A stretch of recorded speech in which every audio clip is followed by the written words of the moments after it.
It was a burglary gone awry. That's how it looked, at least to the Los Angeles police detectives who arrived at a gated condo complex in the Van Nuys section of Los Angeles on the evening of February 24th, 1986. It took 23 years and revolutionary breakthroughs in forensic science before LAPD detectives could finally assemble the pieces of the puzzle. When they did, they found themselves facing one of the unlikeliest murder suspects in the city's history.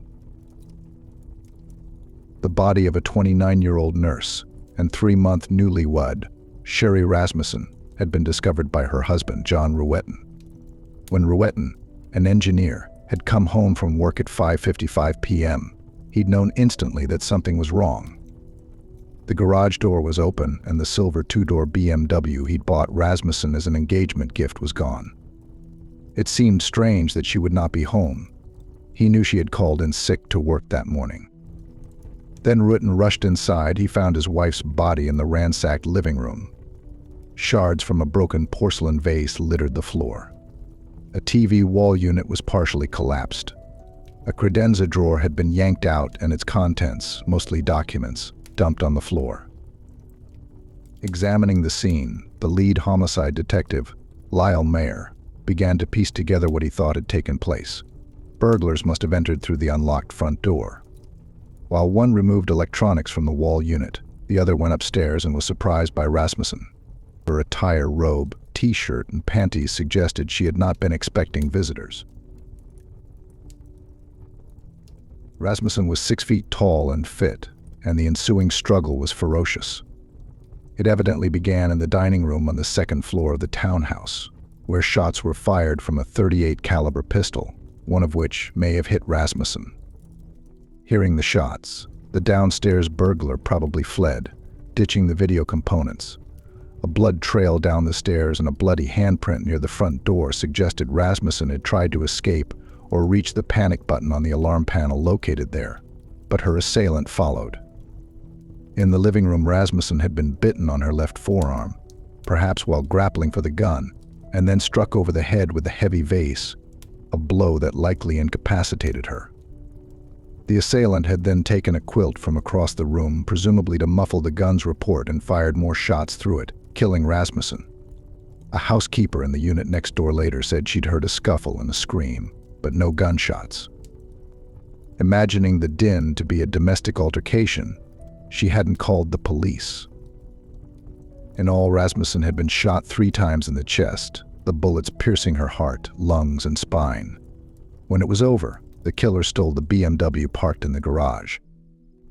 That most items in the house appeared undisturbed, including Rasmussen's jewelry box, sitting in plain view on her dresser, seemed to mere further evidence of a rushed exit. It wasn't until nearly 2:00 in the morning that Lloyd Mahoney, a criminalist from the Los Angeles County Coroner's Office, arrived to examine the body. It was his second homicide of the night. Mahoney began by checking for trace evidence around the victim's body. Hair, fibers, anything unusual, but he found nothing of note. Next, he opened a sexual assault kit and collected a series of swabs and slides. When he noticed the bite mark on Rasmussen's arm, Mahoney selected a 6-inch swab housed in a tube with a red rubber stopper. He removed the stopper and carefully swabbed the impression left by the assailant's teeth. He reinserted the swab into the tube, squeezed the stopper shut, and labeled it with his initials and the coroner's case number.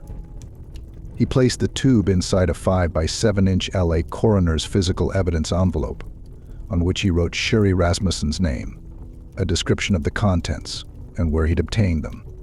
Then he sealed it, noting the date and time he had done so. The sun was just coming up over the San Fernando Valley when Mahoney completed his work at the crime scene. He drove directly to the coroner's office, where an evidence custodian booked the swab of the bite mark on Sherri Rasmussen's arm into evidence at 10:32 a.m. on February 25, 1986. Nels and Loretta Rasmussen, Sherri's parents, arrived in Los Angeles from Arizona the day after the murder. Nels immediately sought out Mayer, the homicide detective, who informed him that the police were looking for one or more burglars in connection with the killing. He also told Nels they had ruled out John Ruetten as a suspect. Nels mentioned that his daughter had complained 1 or 2 months earlier about an ex-girlfriend of her husband's who had shown up at Sherri's hospital one day and confronted her. Nels didn't know the ex-girlfriend's name, but he knew she was a Los Angeles police officer. In Nels's mind, she was a prime suspect. Mayer made a note of the ex-girlfriend in the case file, but apparently never followed up. The stolen BMW was found abandoned nearby about a week later, but it offered up no further clues. 2 months after the murder, a pair of men attempted a burglary a few blocks from Sherri's condo. When Mayer learned that one of them had brandished a gun, these unidentified burglars became the focus of his homicide investigation. But the suspects remained elusive, and months passed without further leads. In late October, the Los Angeles Times ran a story on the now 8-month-old case, reporting that the Rasmussens were offering a $10,000 reward for any information regarding the suspects in their daughter's murder, whom Mayer described in the article as 2 Latino men between 5 feet 4 inches and 5 feet 6 inches tall. In 1986, the year Rasmussen was killed, Los Angeles recorded 831 murders, a figure nearly triple what it is today.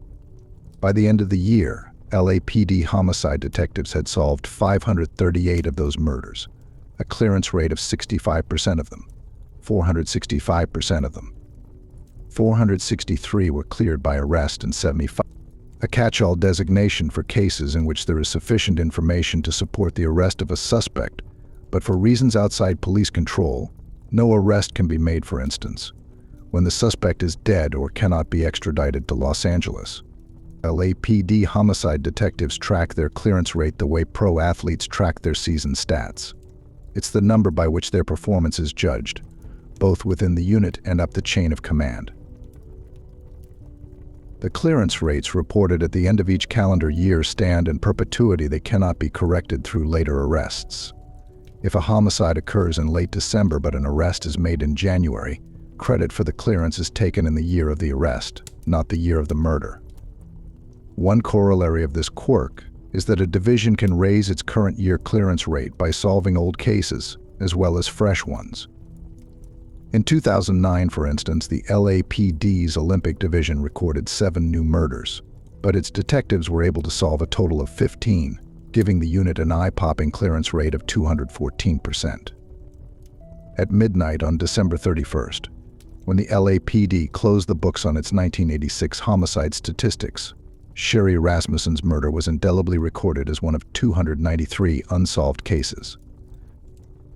Few people could have predicted in early 1986 that the science of police work was about to take an epochal leap forward.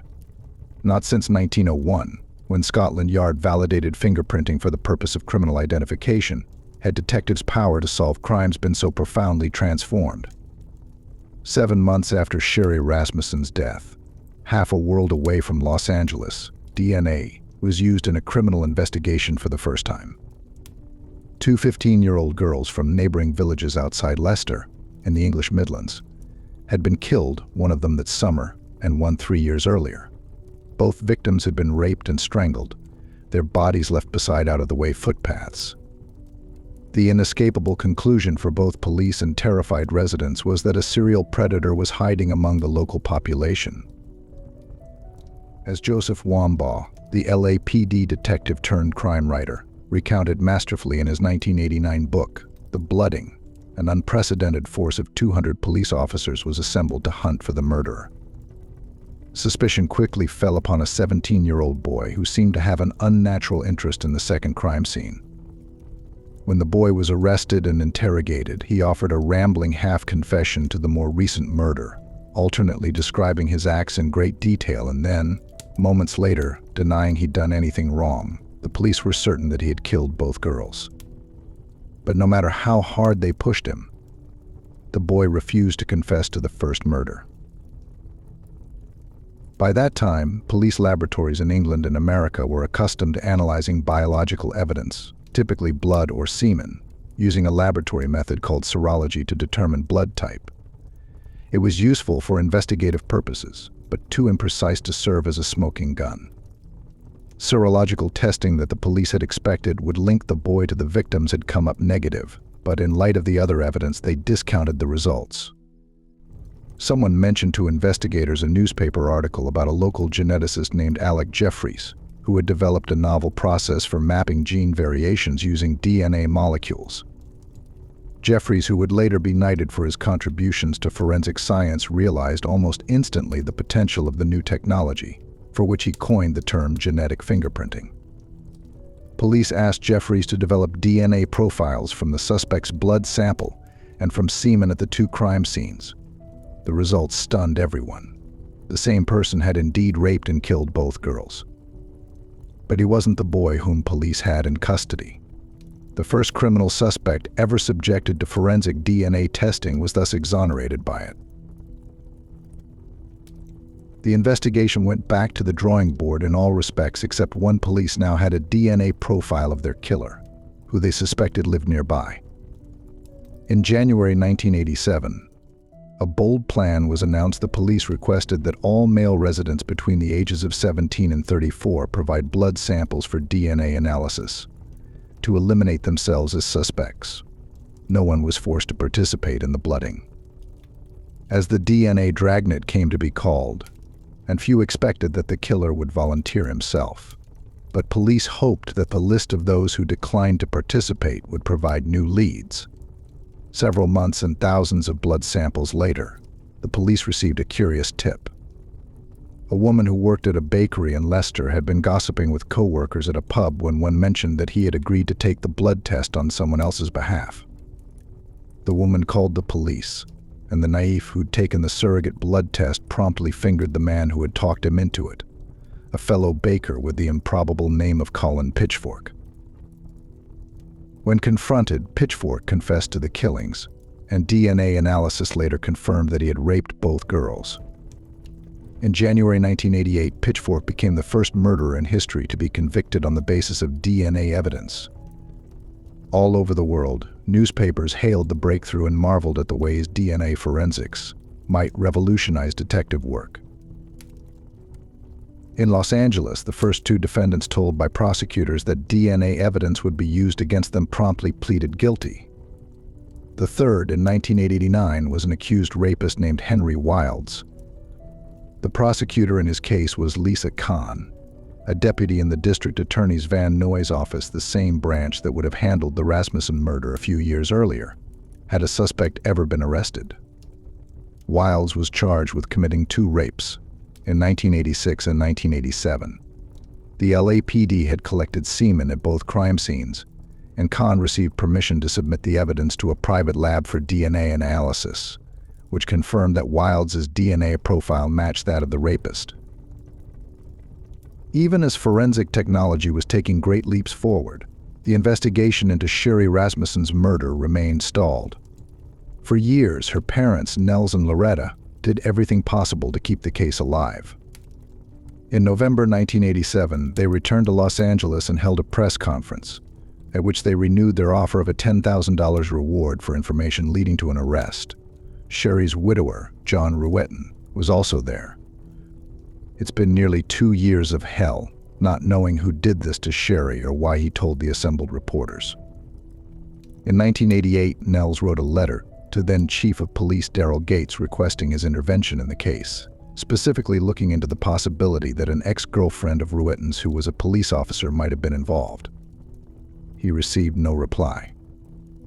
About that time, Nels again mentioned the ex-girlfriend to the Van Nuys detectives. "You watch too much television," he remembers being told.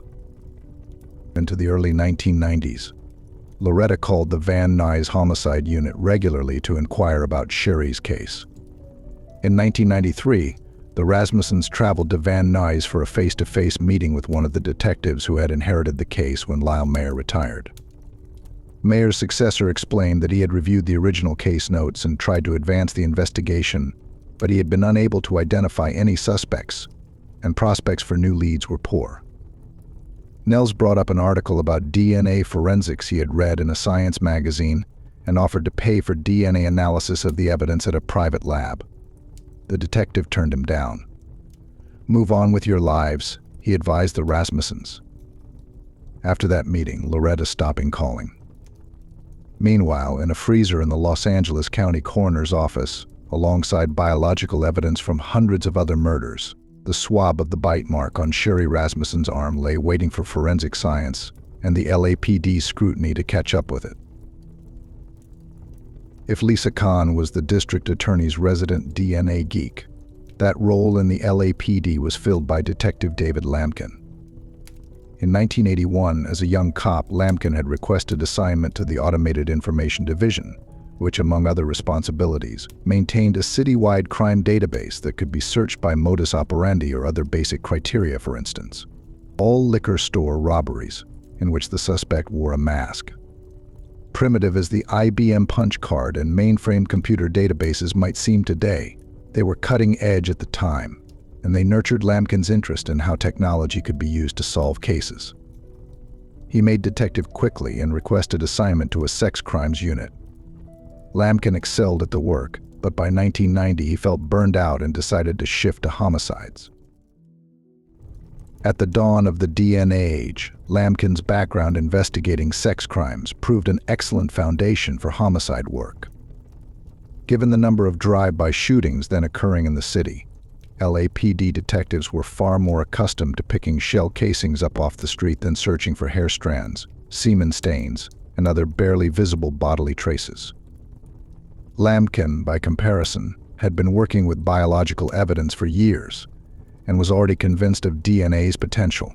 Moreover, he believed strongly that the LAPD had a moral obligation to do its best to solve cold cases. For these families, this stuff never goes away, he says.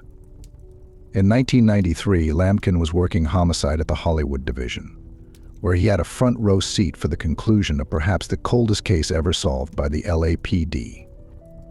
The victim, Thora Rose, had been brutally killed in her apartment in October 1963. At the time, detectives had collected more than 30 fingerprint lifts from the scene, but they had never identified a suspect. In 1990, when the lifts were uploaded to a fingerprint database, the computer reported a match with a previously unknown suspect named Vernon Robinson. The Rose case made Lamkin eager to see how many other homicides from the city's past might be solved using new technology.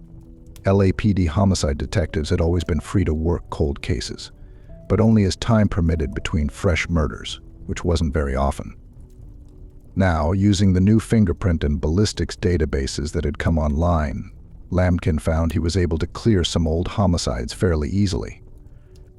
Although he didn't solve every fresh case he worked, he closed enough old ones to maintain a remarkable 100% personal clearance rate every year from 1991 through 1996. In October 1998, the FBI launched a DNA database called the Combined DNA Index System, or CODIS, which gave detectives the ability to compare DNA samples collected at crime scenes with the DNA profiles of legions of potential suspects. When, in 2000, a $50 million state grant became available to fund DNA testing in certain unsolved murders, Lamkin and Lisa Kahn seized the opportunity to propose a joint LAPD and district attorney's task force to tackle the citywide backlog. After considerable political machinations, the LAPD's new cold case homicide unit went operational in November 2001. The cold case unit initially consisted of 7 detectives, 3 teams of 2, with Lamkin at the helm. The office the unit was given, a 250-square-foot former janitorial storage space, was so cramped that every time someone wanted to leave, others had to pull in their chairs to make room. The unit gradually came to grips with the magnitude of its caseload. The coldest homicide on the LAPD's books was literally the first one, the unsolved murder of a man named Simon Christensen in downtown Los Angeles on the night of September 9, 1899. A century later, the unit could not do much about that one. But how far back could they go, given the inevitable loss and decay of physical evidence? I knew from experience that there was probably nothing left from earlier than 1960, Lamkin says. The unit's initial focus would therefore be on unsolved homicides committed from 1960 through 1998. Late in 2002, when the cold case unit finished its initial screening of all unsolved homicides committed in Los Angeles from 1960 through 1998, It judged 1,400 to have good forensic potential for reinvestigation. Among them, the 1986 murder of Sherri Rasmussen. During the summer and fall of 2003, Lampkin's unit was working its way, case by case, through the 1,400 unsolved homicides it had flagged as having good forensic potential. On September 19th, DNA analysis was requested on evidence from the 1986 murder of Sherri Rasmussen. The request reached the desk of a criminalist at the LAPD crime lab, but given staffing shortages, no action was taken on it for more than a year. In December 2004, a criminalist named Jennifer Butterworth noticed the unworked request sitting on her colleague's desk and volunteered to handle it. The first article Butterworth analyzed was a blood swatch taken at the victim's autopsy, which gave her Rasmussen's DNA profile. When she turned to the crime scene evidence, the items she initially tested, a piece of fingernail, a blood-stained towel, yielded only the victim's profile. Then Butterworth noticed that the property sheet listed a bite mark swab. Yet she couldn't find the swab in the rape kit or anywhere else. A week went by before the coroner's office could locate the missing evidence. The 5-by-7-inch envelope, new and crisp when Lloyd Mahoney had sealed it in 1986, was no longer so pristine. Its condition would later be described in court as pretty beaten up and ratty. There was a tear at one end, from which protruded the red cap top of the tube holding the swab, but the tube itself appeared intact. When Butterworth analyzed the swab, it yielded a mixture of 2 DNA profiles, one of which matched Rasmussen's. The other presumably belonged to her killer. This mystery profile did not return a CODIS hit, which meant the suspect was not in the FBI DNA database. But a curious detail caught Butterworth's eye. DNA profiles developed since the late 1990s typically include a gender marker. In most violent crimes, the suspect comes up XY or male. But the DNA results in front of Butterworth were XX, meaning that the person who bit Sherri Rasmussen was female. Without the case file, Butterworth had little information regarding theories of the case or possible suspects, and so lacked context for her discovery. But it was certainly unusual. She typed up her conclusions and sent the report to the cold case unit on February 8, 2005. As it happened, just a few months before, California voters had overwhelmingly approved Proposition 69, a ballot measure co-authored by Lisa Kahn. Prop 69 required police to collect DNA samples from all individuals arrested for a felony or a sex crime, as well as from all state prison inmates who had been convicted of such crimes. The DNA profiles of tens of thousands of California inmates were uploaded to the FBI's vast database. As a result, in 2005, Lampkin's unit was swamped with CODIS-based cold hits, DNA reports implicating suspects previously unknown to detectives. As tantalizing a clue as Butterworth's DNA report provided in the Rasmussen case, namely, that a woman might be the murderer, it did not point directly to a specific suspect, unlike the many cold hits rolling in thanks to Prop 69. Perhaps for this reason, Butterworth's report went into the Rasmussen case file, and the case file itself went back on the shelf, where it would sit for a few years more. By early 2007, when David Lampkin retired, the cold case homicide unit had solved more than 40 old murder cases. His successor was Robert Bubb, another veteran homicide detective. Bubb estimates that when he took over the unit, it numbered 10 detectives and had about 120 cases open. The team had by then moved to a new, slightly more spacious squad room on the 5th floor of Parker Center, the LAPD's legendarily decrepit headquarters. But it still didn't have enough space for all the murder books that it had accumulated. Detectives boxed up whichever cases weren't being actively worked and sent them back to the divisions where they had originated, if there was room for them, or to the LAPD archives if there wasn't. As a result, sometime in 2007, the Sherri Rasmussen case file was returned to the Van Nuys division in a cardboard box.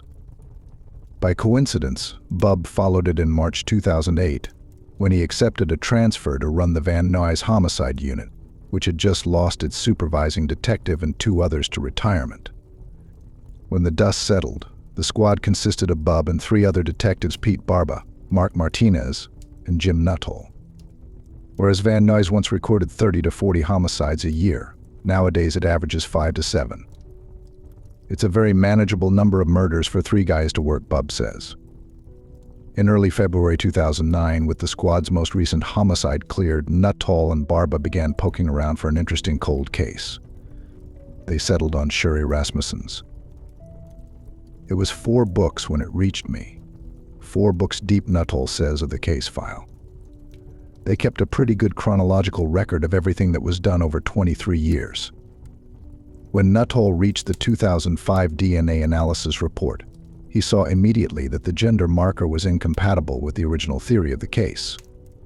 That jumps off the page at you, because when you have that, and you're aware that the case is based on 2 male burglars, well, that alters the entire course of the investigation.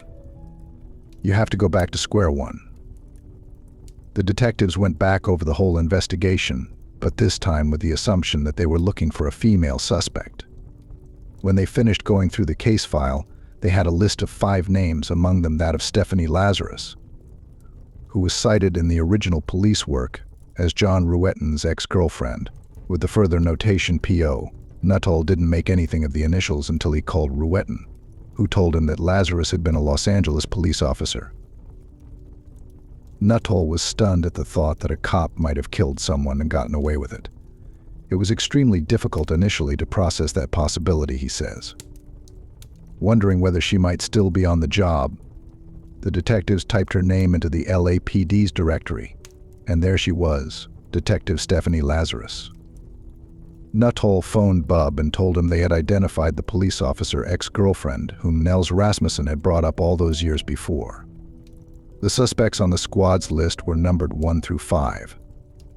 Lazarus, considered the least likely suspect, was number 5. The detectives on the Van Nuys squad made 2 pacts regarding the Rasmussen case. First, they agreed that they would maintain total secrecy and would never speak or write Lazarus's name where anyone else might hear or see it. There was no way to know who in the division might be acquainted with her, and they didn't want to dirty her good name in the likely event that she didn't have anything to do with the murder, or tip her off in the unlikely event that she did. Second, they promised one another that they would follow the trail of evidence wherever it led. This was not a random act of violence toward Sherri Rasmussen, Nuttall says. Somebody on that list committed this crime. The Van Nuys detectives quickly eliminated 3 of the 5 women on their list for having insufficient motive to harm Rasmussen. That left them with only 2 suspects, Lazarus and one other woman, a fellow nurse who, according to the original case notes, had occasionally argued with Sherri at the hospital.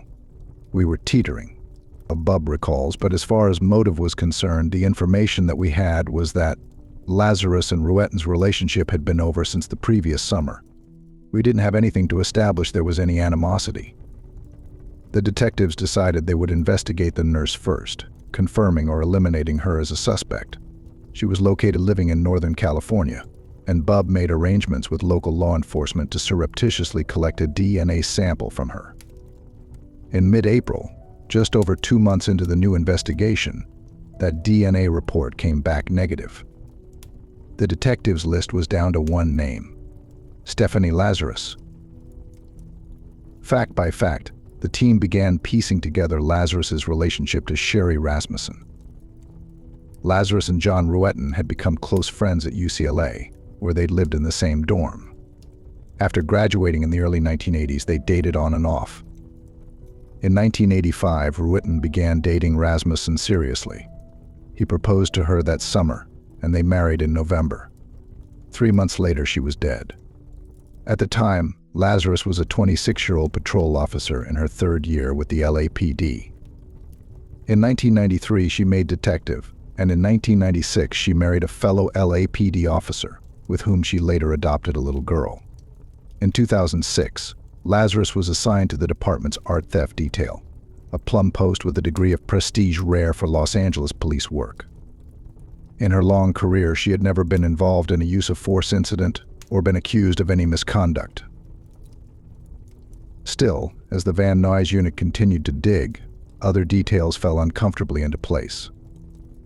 Mark Martinez recalled that in the mid-1980s, most LAPD cops carried a .38 as their backup or off-duty gun, the same caliber weapon indicated on the ballistics report in the Rasmussen murder book.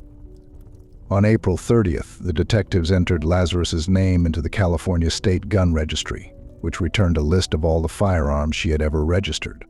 One of them, a .38, had been reported stolen on March 9th, 1986, 13 days after the murder. Within a week, the detectives obtained a copy of the stolen gun report. It indicated that shortly after 2 p.m.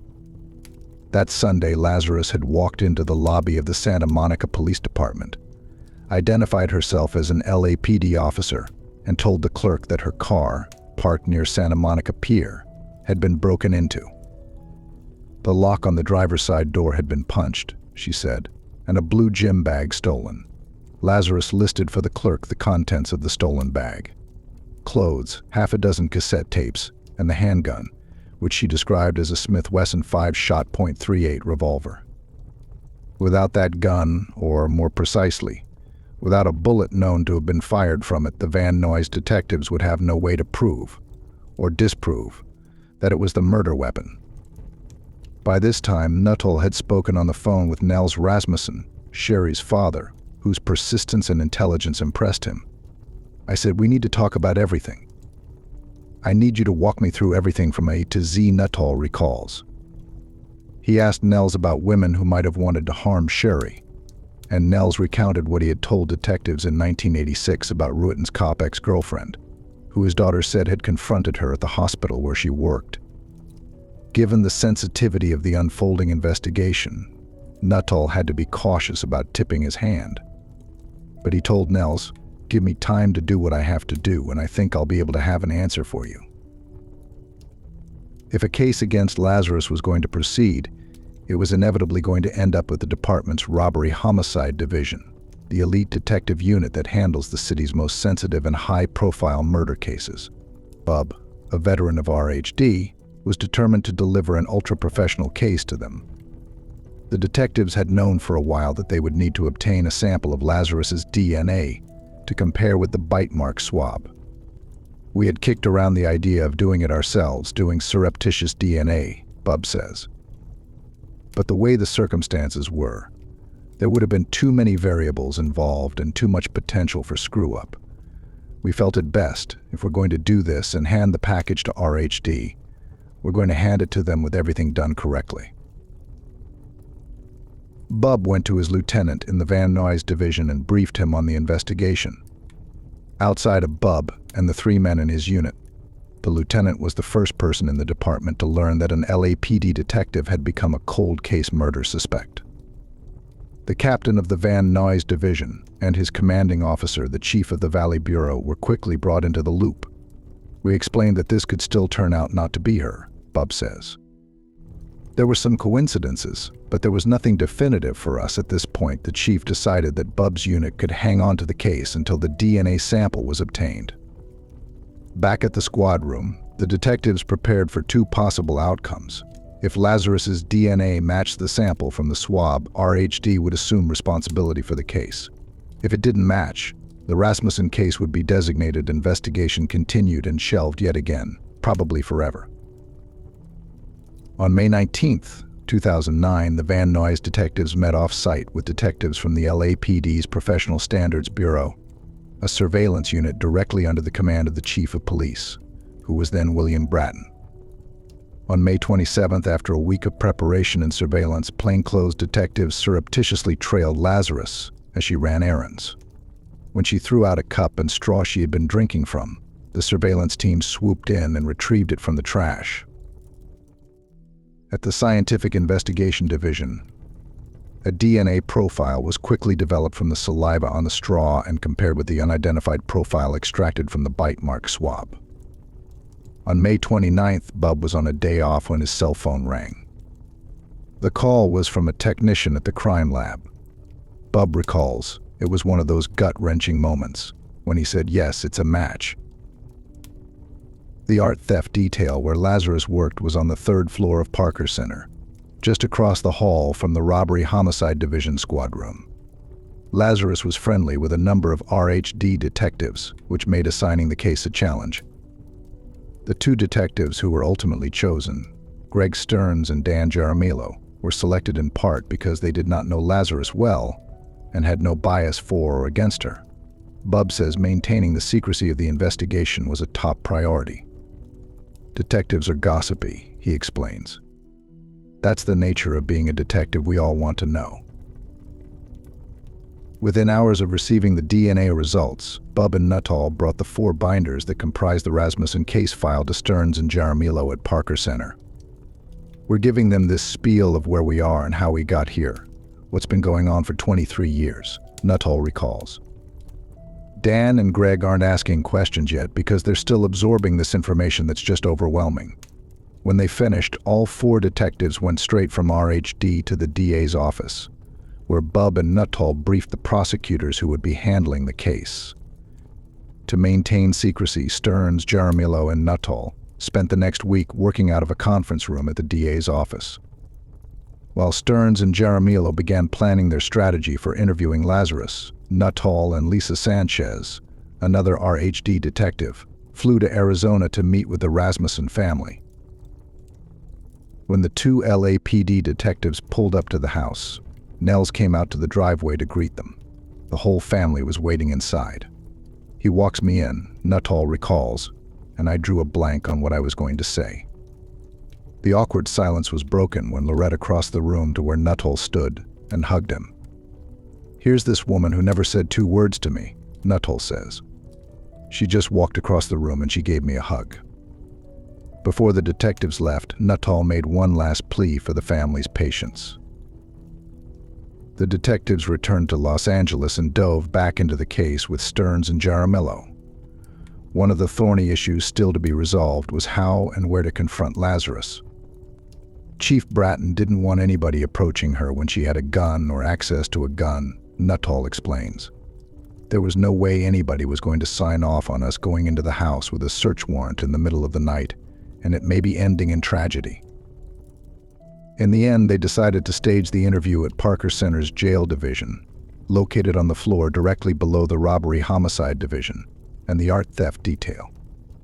Firearms were not allowed in the jail, so it would not seem unnatural for all 3 detectives, Stearns, Jaramillo, and Lazarus, to surrender their guns before entering.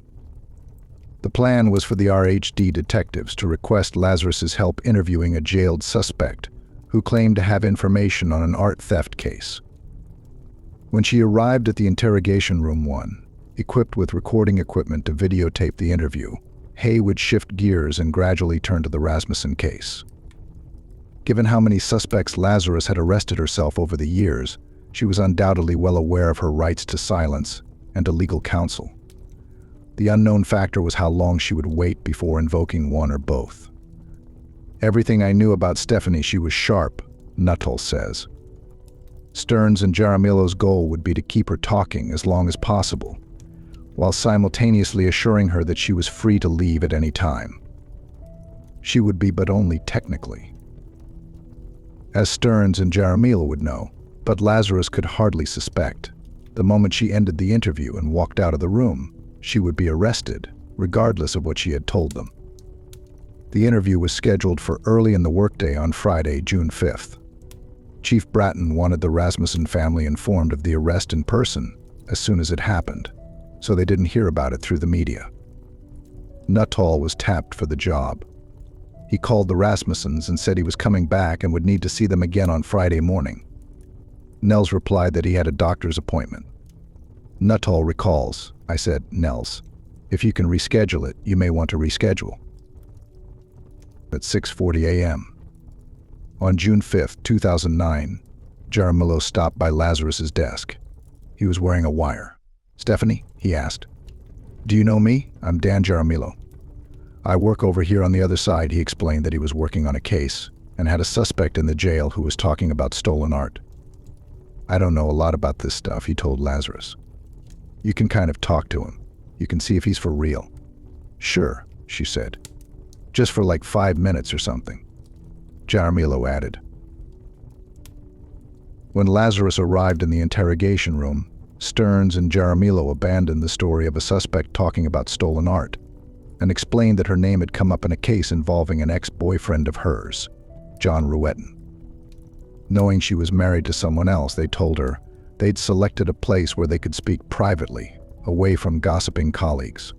Stearns and Jaramillo interviewed Lazarus for more than an hour, coming at her in an oblique manner that left it unclear whether they were speaking with her as a possible witness or a criminal suspect. The conversation meandered, but every digression led back, inevitably, to the murder of Sherri Rasmussen. It was only after Jaramillo asked Lazarus if she'd be willing to give them a DNA swab and noted, "It's possible we may have some DNA at the location," that she said she wanted to contact a lawyer. Declaring herself shocked, the veteran detective stood and walked out, 68 minutes after she'd sat down. Lazarus got only as far as the jail's hallway, where she was stopped by other RHD detectives and placed in handcuffs. From the interrogation room, Lazarus was taken to Linwood, the Los Angeles County Jail facility for female prisoners, where she has been held ever since on $10 million bail. On June 8, 2009, she was charged with the murder of Sherri Rasmussen. Since her arrest, Lazarus has steadfastly maintained her innocence,